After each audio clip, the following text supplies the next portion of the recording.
looking at the Comp M4 on the Kriss Vector. Kind of look at the back side of that. Looks like, notice hardly any glare on them. Obviously very close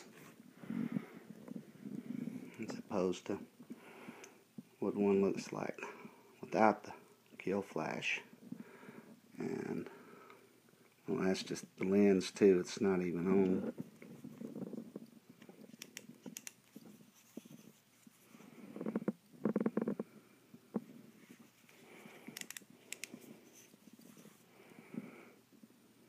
There we go.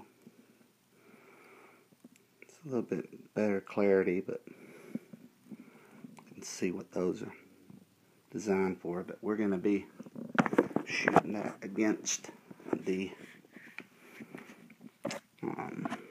EXPS3 2MOA versus the 65 MOA with the dot in the middle.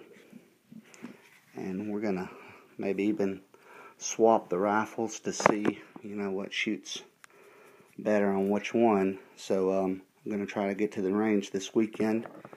So keep a lookout for the video, and we're gonna do a side-by-side comparison. Thanks for looking.